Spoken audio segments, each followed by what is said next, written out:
Bonsoir à toutes et à tous et bienvenue dans ce journal.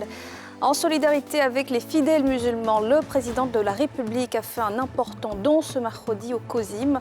Ce mardi, avec du riz, du sucre et des dons en numéraire pour soutenir les familles dans cette période de privation.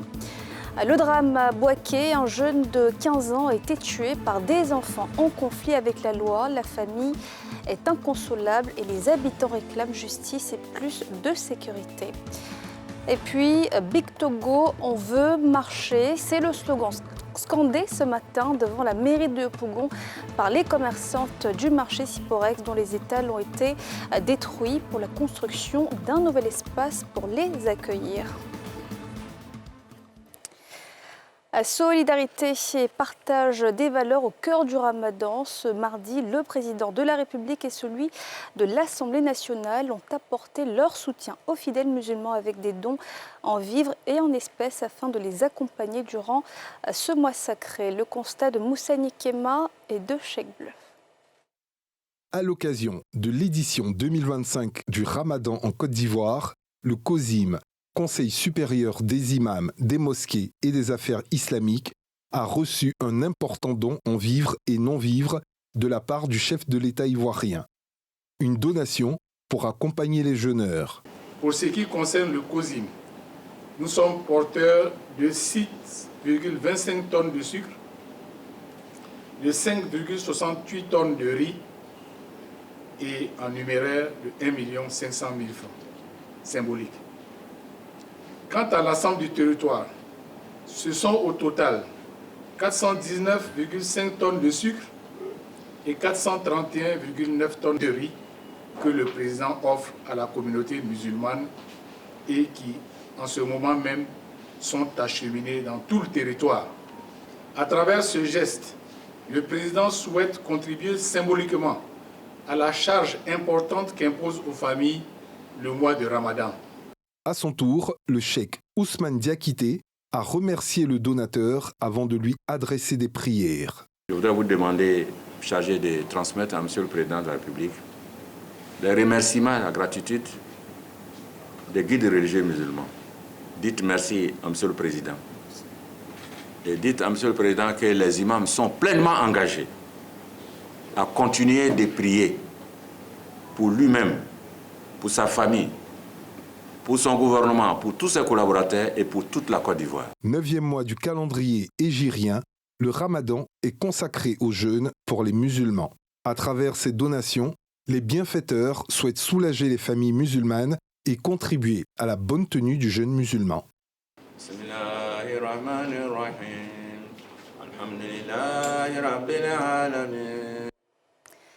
Et cette année, les musulmans et chrétiens vont jeûner en même temps. Après le mercredi des Cendres demain, les fidèles chrétiens vont entamer 40 jours de privation. Quelles dispositions devront-ils prendre? Le reportage de Feltia Koulibaly et de Cheikh Bleu. Dans une paroisse située dans la commune, c'est le père Kako que nous rencontrons. Entre deux préparatifs pour le carême, période clé du calendrier liturgique, il prend un moment pour nous éclairer sur les dispositions spirituelles essentielles à observer durant ces 40 jours de recueillement et de renouveau intérieur. Le carême est un temps de pénitence, un temps qui nous appelle à retourner le cœur vers le Seigneur. On va faire l'effort de marcher selon les 10 commandements, les respecter. Et pendant ce temps, chacun se donne une résolution à prendre. Le carême se vit à travers le jeûne, la prière et l'aumône. Le jeûne est toujours accompagné de prière. Parce qu'un jeûne sans prière devient une grève de faim. Cette période est obligatoire pour tous les chrétiens. Cependant, tout le monde ne jeûne pas. Le jeûne n'est pas obligatoire pour certaines personnes, certaines classes.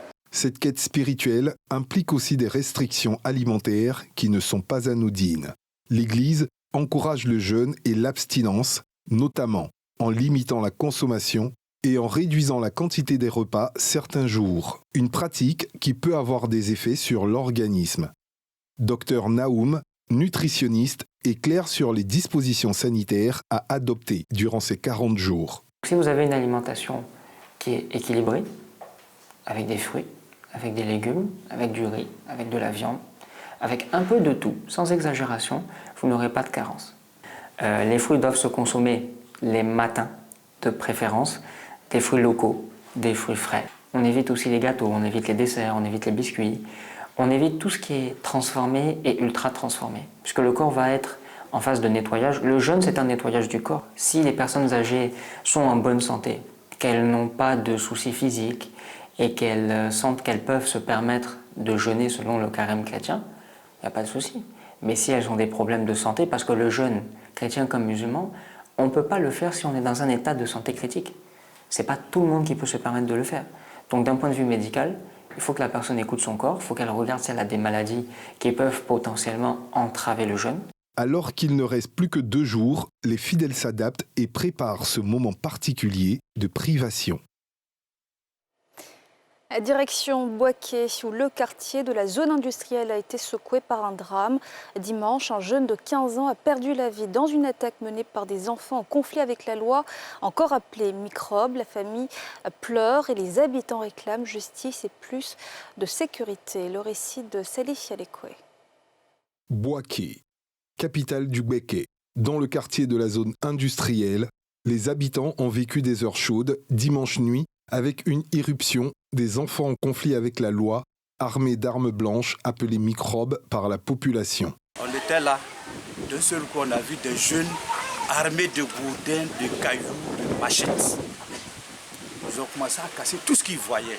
Compteur d'eau, j'étais dans la maison, j'entendais ils lançaient des cailloux sur le tôle pour réveiller tout le monde.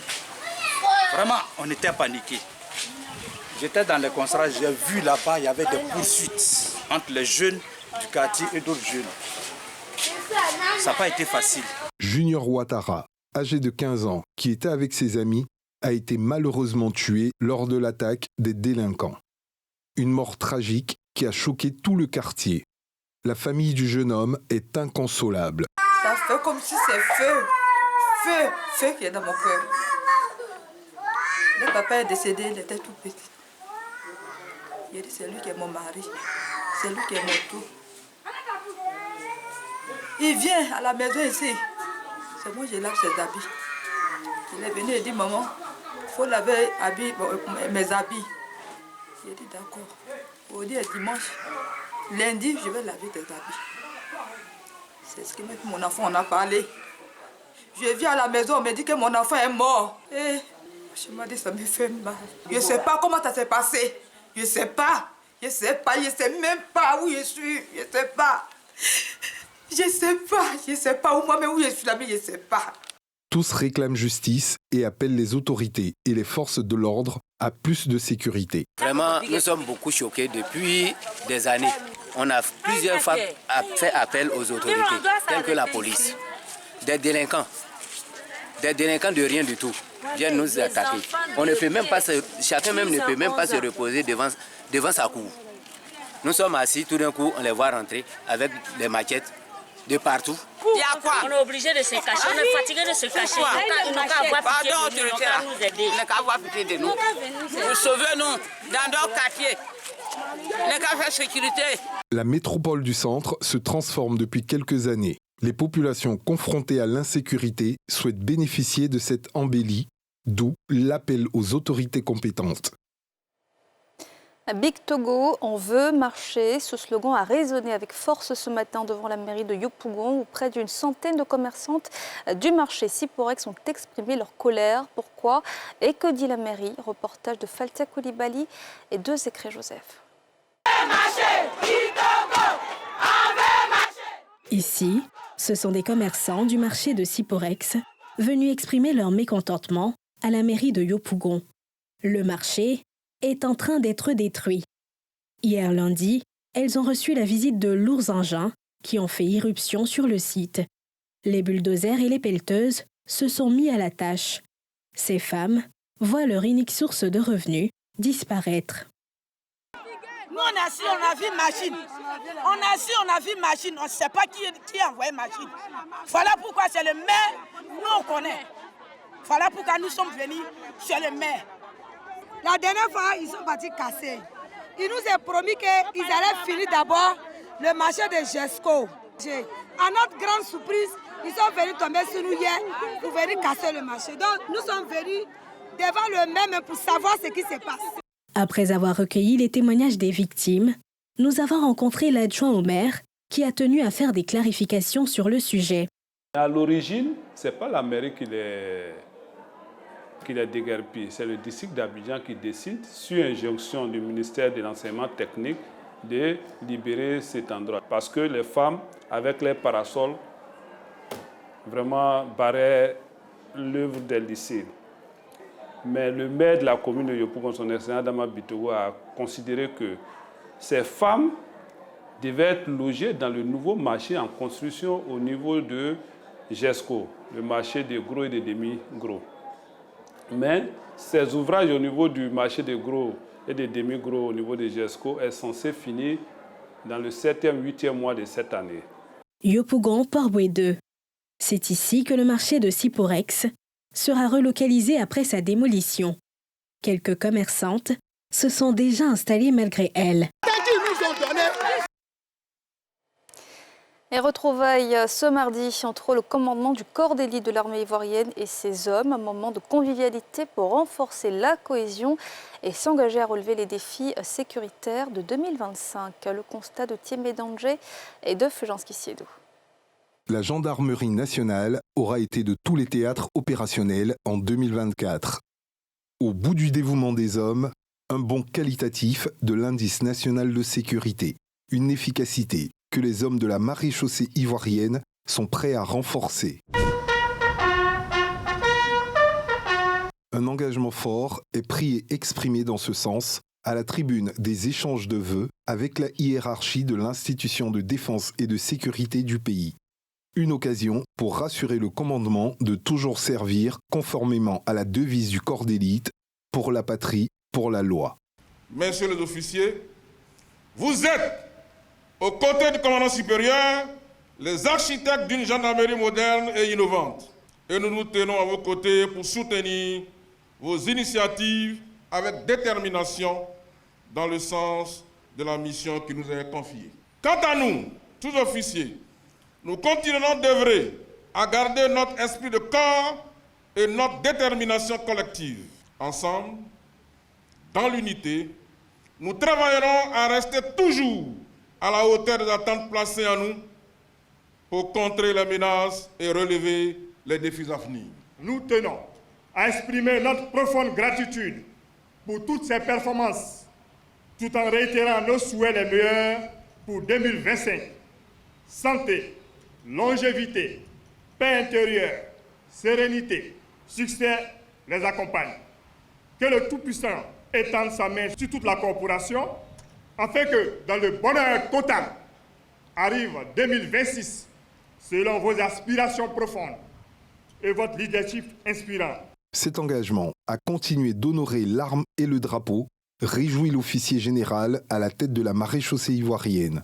Mieux, le général de corps d'armée appelle ses hommes à marcher dans les pas de leurs anciens et s'inspirer de la qualité de leur état de service. Merci pour tout, chers formateurs. Merci. Ça, c'est le chemin de la vie de chacun. Et Dieu a sa façon d'écrire l'histoire sur le chemin de la formation et nous a donné, avec son grand frère, le colonel Derigo, ce qu'il fallait pour qu'on fasse de bonnes carrières. Cette présentation de vœux de Nouvel An a vu 20 couples des différentes éditions du mariage collectif distingués pour l'exemplarité de leur vie familiale. Ils ont reçu des bons d'achat lors de cette rencontre de convivialité, meublée de chants et de danse dans un esprit de cohésion interne.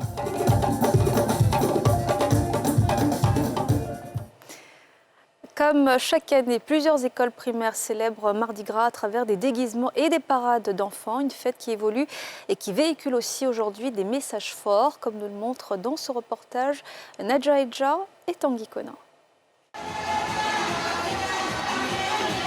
C'est aux couleurs du drapeau national que les élèves du groupe scolaire Sainte-Jeanne d'Abobo d'Ocuy ont célébré la fête du Mardi Gras ce 4 mars 2025. L'école veut ainsi faire d'une pierre deux coups en alliant les festivités de cette journée au patriotisme. C'est la continuité de la fête, la réussite des éléphants. C'est aussi une année électorale, une année très cruciale pour tout Ivoirien. Pour que tout le monde sache que la Côte d'Ivoire, nous sommes tous un. Et c'est par la voix des tout-petits qu'est lancé cet appel à la paix et au respect du résultat des urnes alors que l'élection présidentielle se tient dans quelques mois seulement. Chers parents, en cette année électorale, accordons-nous pour la paix que les résultats des urnes soient respectés afin de maintenir cette cohésion chère à notre patrie, la Côte d'Ivoire. Dans cette école située à Cocody, la sensibilisation était également à l'ordre du jour, en plus de l'ambiance festive qui a prévalu lors de la parade. Ici, l'accent a été mis sur la protection de l'environnement avec des messages inscrits sur les pancartes et t-shirts. Les enfants d'aujourd'hui seront les parents, les décideurs de demain. Donc nous avons décidé de les sensibiliser. Ils apprécient beaucoup le terme de l'environnement. Le message que nous voulons véhiculer à travers cette initiative, c'est d'informer et d'inviter les établissements scolaires à créer en leur sein des clubs de volontariat éco-citoyen pour accompagner les enfants dans leur éducation civique, écologique et citoyenne. Pour joindre l'utile à l'agréable et pérenniser ce combat, un club éco-citoyen a été créé avec à sa tête 7 élèves du CM1. On compte sensibiliser en faisant des sorties, des activités, en mettant des poubelles partout et ne pas jeter les ordures par terre. Dans cette école catholique, c'est sur les valeurs du carême chrétien qui démarre demain que le message a été lancé. C'est un événement aussi qui marque un peu le temps que nous vivons. Derrière ça, c'est pour dire, on les invite vraiment à faire le carême. Ce n'est pas le jeûne seulement, c'est le partage aussi. Les enfants vont venir avec des dons qu'on va les donner aux enfants malades. Si le Mardi Gras est choisi pour véhiculer des messages forts, le moment reste pour les parents et les enfants un temps fort de réjouissance et de création de souvenirs. Je suis contente de fêter Mardi Gras, ça me plaît vraiment. Nous laisser un apporté habit de gendarme. En tant que parent, c'est vraiment une fête qui apporte beaucoup de joie et qui fait que tous les parents se réunissent en même temps, voient comment les enfants évoluent et en même temps voient comment les enseignants se mettent avec les enfants ensemble pour donner quelque chose de positif. Célébré dans de nombreux pays du monde, le Mardi Gras intervient la veille du mercredi des Cendres. Et au-delà de la sensibilisation, cette fête Mardi Gras est surtout l'occasion pour enfants et parents d'exprimer leur créativité en fonction de thèmes bien définis. Tour d'horizon à Yopougon avec Faltia Koulibaly et Zécré Joseph qui ont participé à des défilés ce mardi. Première escale dans la commune de Yopougon, au groupe scolaire Georges Aristide. Ici, les élèves arborent fièrement la couleur du corps médical, mais pas n'importe lequel. Ici, ce sont des futurs chirurgiens. J'ai apporté la tenue du chirurgien qui va grandir soigner les gens. Nous sommes vraiment ravis pour cette initiative parce que ça crée vraiment le déclic dans le cœur de ces enfants-là. Et c'est une manière aussi pour l'école de remercier les chirurgiens, ces personnes-là même qui se sacrifient au quotidien pour sauver des vies. Nous sommes très reconnaissants. Nous avons choisi, d'abord, c'est pour la journée carrière de nos enfants parce qu'on va accueillir des chirurgiens, des infirmiers, des sages-femmes qui vont expliquer un peu aux enfants c'est quoi ce corps de métier. Toujours à Yopougon, où le groupe scolaire Saint-Exupéry a choisi un thème différent, mais tout aussi marquant, les traditions d'ici et d'ailleurs. Ici, les élèves sont habillés en tenue traditionnelle, inspirée des cultures locales et de la sous-région. Un véritable festival de couleurs et de motifs. Déjà, ça leur permet d'être rattachés à leurs différentes cultures. Ça leur permet de garder un pied dans la tradition, tout en étant dans la modernité et dans l'éducation. Pour un peu montrer les valeurs culturelles que nous avons chez nous. C'est pour cela qu'on n'a pas choisi un thème fixe, on a voulu que ce soit toutes nos cultures, toutes nos traditions qui soient représentées, et même les traditions de la sous-région. Ce choix a également conquis les parents. On est content de savoir que nos enfants dans leur école apprennent la tradition. C'est vrai que nous avons la tête dans le modernisme, mais il ne faut pas oublier d'où nous venons.